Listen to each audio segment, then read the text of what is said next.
1351B, and today's date is August 7th, 2017, and the title of the episode is Russia and China are now teaming up to counter the deep state. Let's get into the economic collapse, political and geopolitical news. Now, Rand Paul is out there, and he is saying that, listen, Jeff Sessions needs to stop this civil asset forfeiture. He's saying that, listen, the Constitution and everything that America stands for is innocent until proven guilty. And this is the bedrock of the American jurisprudence. Civil asset forfeiture, a legal process in which the government confiscates your property without a guilty verdict, well, that is a problem. And I agree with him. And the Trump administration, I think he's moving in the wrong direction on this issue. He needs to either speak to Jeff Sessions or do something and say, or nudge him and say, this is completely the wrong direction. Because I hate to say it, the Constitution is above what they're trying to do. And the founding fathers put this into place on purpose. Now, remember, Sessions reversed a 2015 ban on the adoptive seizures, which occur when state law enforcement officers circumvent state limitations on civil forfeiture by turning seized property over to federal officials for forfeiture in exchange for up to 80% of the proceeds of the forfeited property. The Department of Justice has given police incentives to turn civil forfeiture into an industry by allowing police to keep most of the proceeds from the forfeiture. And what we're seeing right now is this is happening now at the federal level. Now, the Fifth Amendment protects Americans from being deprived of their property without due process of law. Yet civil forfeiture allows the government to take an individual's property without first proving guilt. Now, to add insult to injury, Justice Clarence Thomas recently wrote, these forfeiture operations frequently target the poor and other groups least able to defend their interest in forfeiture proceedings. Yes, because they don't have the money to fight all of this. And we can see this is definitely the wrong direction because this goes against everything that the Bill of Rights stand for, that the Constitution stands for, and basically they're trying to use this to get as much as they possibly can. Now, we know the deep state, they are pushing as hard as they possibly can to remove Trump. I mean, you can see the corporate media is out there. You can see the Republicans and Democrats. Remember, the deep state is not just the Democrats. It's just not the Republicans. And yes, there's other factions intertwined with these groups, but they're made up of both. Because remember, Congress and these individuals that are there, they are paid off by corporations, by other entities, by the central bank, by foreign governments, and they do their bidding. And they don't want their way of life to change. And we can see that they're pushing very hard to remove Trump. And we can see that Trump, he's trying to play both sides right now. It looks like he's a lone wolf. He's on his own here. And you have the Republicans, you have the Democrats, you have other entities all hitting him from all different directions. And right now, Michael Savage, he's a conservative talk show host. He's out there saying, listen, is the U.S. on the verge of a nervous breakdown or a civil war? Because what he's saying is that, you know, if the globalists, if the neocons, if the central bank, if the deep state get their way and Trump is brought down with this ridiculous Russian collusion or whatever they can dream up, if they can take him down or even assassinate him, will the people resort to mob type of violence? And he's saying that we've never really seen mob violence here in the U.S. We've seen it in small doses out in L.A., in some other places like Baltimore. A lot of it, we've been seeing it with George Soros, that he instigates this violence and he pushes these mobs to do things, but they're very localized and they're kind of small. He's talking about mob violence across the country where people just can't take it anymore and they've had it and they don't agree with what has happened here, and they go out and all of a sudden they say it's enough with the deep state, it's enough with the neocons, it's enough with all of this, and they just turn into one gigantic mob and everything is in anarchy. And yes, this could occur. this could happen. If you push a people too far, and you keep pushing them, and their backs are against the wall, and they cannot take it anymore, and everyone is losing jobs, everyone can't find jobs, they don't believe in the leadership, they will resort to this sooner or later. Now, something very interesting. Prince Harry was invited to Google's shadowy Davos-style summit. And he attended the summit in Italy this weekend at one of Sicily's most exclusive resorts. And there was a lot of tech billionaires. There were a lot of stars there. And this was hosted by Larry Page and Sergey Brin of Google. They are the founders. And it's very interesting of why he was there. Now, what's very interesting is that this is not widely publicized on the Royal Circular, where the Royals' family schedule is normally set out for the public.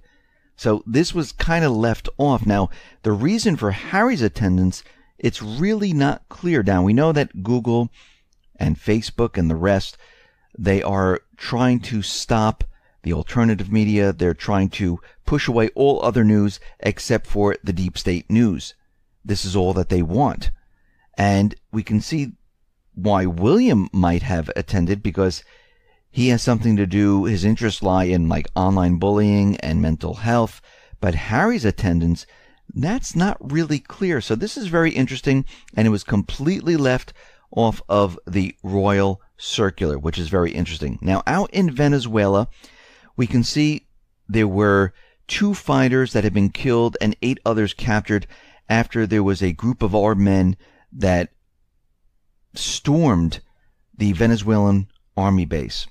And they were in military uniforms, and Maduro announced that he stopped this terrorism act. Now, was this a coup d'etat that was taking place? Because there were about 20 armed men that stormed the military base in the city of Valencia, and these insurgents, well, they managed to reach the weapons depot, but the alarm went off, and the troops were alerted, and they came in, and then there was just this gigantic gun battle that was happening here, and eventually they were able to stop these individuals. Now, Maduro is out there, and he's announced that it was a paid operation by Miami and Colombia. And he's saying this is where large Venezuelan expat communities reside, and they paid for this coup d'etat. Now, was this backed by the United States? Were there others involved?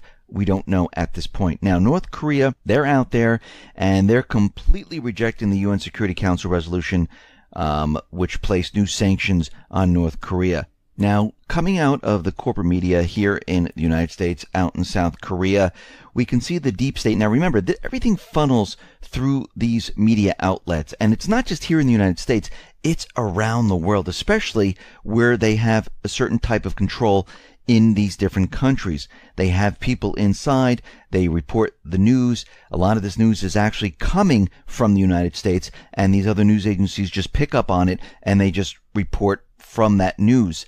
And what we're seeing right now is that there's a lot of news out there that North Korea is not going to have talks. North Korea rejects talks, and Tillerson is out there saying that North Korea can show it's ready for negotiations by stopping missile launches.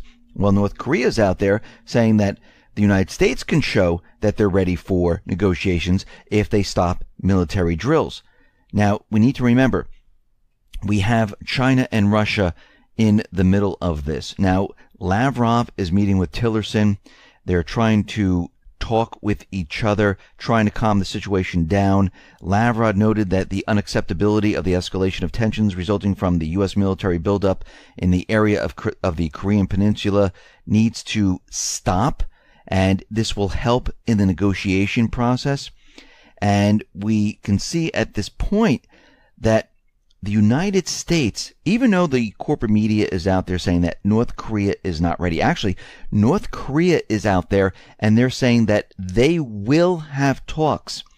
And what we're finding out, and of course, this is not what the news is reflecting, it's that the United States is not ready for direct dialogue with North Korea. Now, what would make the United States ready for some negotiations? Well, it looks like a mediator would be needed to establish dialogue between North Korea and Washington. In fact, the question is how to find the point where the interest and capabilities of North Korea and Washington come together. Given all the contrast between the political cultures and approaches to the situation, the two players, well, they need to come together and they need to mutually agree to speak to each other. Now, Rybakov, he is saying that, listen, the United States, they're really not ready for direct dialogue. Actually, they don't even want it yet. They want North Korea to do what they're saying. Now, we can see Nikki Haley's out there, and we can see that Tillerson, he's still saying, listen, there is a way to talk about this and to calm the situation down. And we know that Russia and China right now, they're putting forth their, multi-step process of bringing peace to this area. It has been done before. Actually, if we go back in time, remember, there were positive examples of U.S.-North Korea dialogue within different formats, including the six-way talks between Russia, North Korea, the United States, Japan, China, and South Korea in the 2000s. This is how South Korea and North Korea got together, and they were really working together economically, and they were coming together until Obama stepped in, the deep state stepped in, and separated them once again. And, of course, this is what the deep state was doing out in the South China Sea. And then Duterte down there said, hey, wait a minute. Why don't we just talk to China? Why do we need the United States? It seems like they're causing problems. And when I say United States, I'm not talking about the people of the United States. I'm talking about the deep state. And this is what the Duterte did. He spoke to China, and China said, listen, if you want to use the South China Sea to fish, no problem. China actually brought their warships to the Philippines. So we can see that if these talks were really going to happen, it can happen. It has happened before, but you have to remember the power within the deep state, their structure, they only deal in absolutes. If you don't do what we say, we're not doing anything. Because remember, they're like the Sith in Star Wars. They see black and white. They see nothing in between. And if you actually look and watch them, you can see this is what they've done in Syria. Assad must give up. Or out in Ukraine, you must give up. Lower your weapons. Give up your weapons. Then we can talk about peace. The same thing was happening in Syria. When the United States had the upper hand, they said, listen, Assad must remove himself from government. That's all they ever said. Now, the United States, the deep state, they don't have the upper hand, so they really can't say that. They think they have the upper hand in North Korea, and this is why they're talking in absolutes. Listen to Nikki Haley. Listen to McMaster's. Listen to all these individuals that are part of the deep state. You can see they speak in absolutes. They don't want to see the gray areas. And we need the gray areas so we can have peace. Now, the U.S. is deploying the A-10 Thunderbolts along with a crew of about 270 Air Force personnel to the Baltic nations. One of them specifically is Estonia. And again, they're bringing in more and more weapons into this area because they're doing it for one purpose and one purpose only. Eventually, what they want to do is they're trying to provoke Russia. Is it working? Absolutely not. Russia cannot be provoked into a war. As you can see, it's completely impossible. They've been trying for many, many years, and Russia, it just will not happen. Can they do this to North Korea? Well, they're hoping to do this. And can they do this to Syria? I don't think at this point. Can they do it to Iran? Well, they're actually very calm in what they do, and it's shown to be very difficult that they really can't get anywhere with Iran. They tried sanctions, they try everything, but as you can see, they don't budge. China, same thing. So the only actual area, not including Venezuela right now, is North Korea to get something started. Now, McMaster's, he's out there, and he's just flipping out. He's saying that Russia is using a sophisticated campaign of subversion and disinformation and propaganda that is going every day in an effort to break apart Europe. No, Europe is looking at the situation and saying, okay, every time the U.S. places sanctions on Russia, it is hurting their economies. Europe has already stated, listen, you're not going to tell us where we're getting our energy from. And actually, Russia and Europe, they're moving closer and closer together. And of course, McMaster's, well, he couldn't elaborate on the specific actions of Russia. He's just out there just blurting things out. because what they're losing is the narrative of the story, and they have nothing else. Now, Russia, they're looking to establish and reinstate certain ties with Libya. Now, they had contracts signed during Gaddafi's rule, and this includes the previous agreements in the transport sector, construction of railways, energy, electrification, and a number of other things. And right now, they're saying, listen, we're ready to invest in Libya, and we're ready to deal with whatever government is there. Now, we have the UN-backed coalition government, where the people didn't really elect this government. And then we have the General Haftar government, which is supported by the Libyan National Army and a number of other individuals in the country. And then there's other different factions within Libya. And it looks like right now Russia is working with Haftar to take back the country. But we know the coalition forces, they want to maintain control of this country. And this is why the U.S. was out there saying, listen, if you start to meddle in Libya, we're going to pull out of the INF Treaty. Of course, they're going to flip-flop this whole thing around and make it look like that Russia actually was the one who broke the INF Treaty. But you can see what is happening right now. China and Russia, they're teaming up right now. And they're going after everything the deep state has done. And they're not doing this with force. They're not bringing in armed forces. They're doing this with economics. They're saying, let's have economic ties. Let's bring investment into the country. Let's rebuild the country. Let's do this together. Iran has done this with Iraq. China has done this with Iraq. Russia is doing this with Saudi Arabia. Russia and China are doing this with Libya. They're doing this with Syria. I mean, China already has contract with Syria to start rebuilding, because the whole country is a complete mess, and this was due to the deep state going after Assad. So what is happening right now, Russia and China, very quietly, very slowly, they have teamed up to counter everything the deep state has been doing. Look what they're doing in North Korea. Yes, if you look at the corporate media, it doesn't look like it. But what they've done is they've created this multi-step plan. They're submitting it to the UN, and they're trying to get the United States and North Korea to follow this. They've done this also out in Ukraine, and you can see a war really never kicked off to the fullest extent. And we can see that this is what they're doing with North Korea to calm the situation down. So everything that Russia and China are doing, it is to counter what the deep state was trying to do. And then if you bring in the Belt and Road, the Silk Road, you can see that they're starting to have trade amongst all these countries.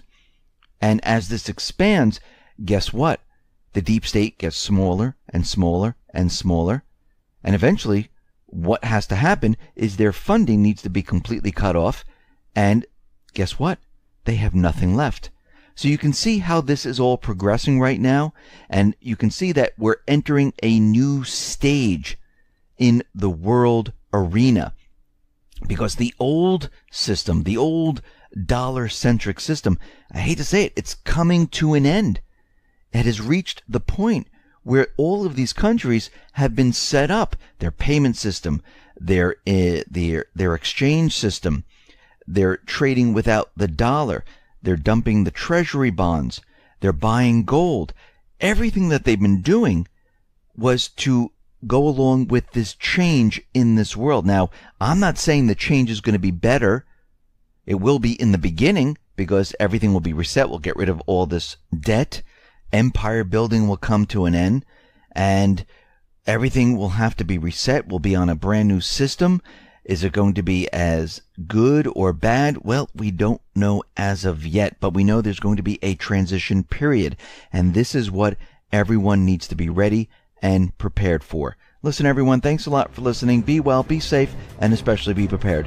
Thanks a lot.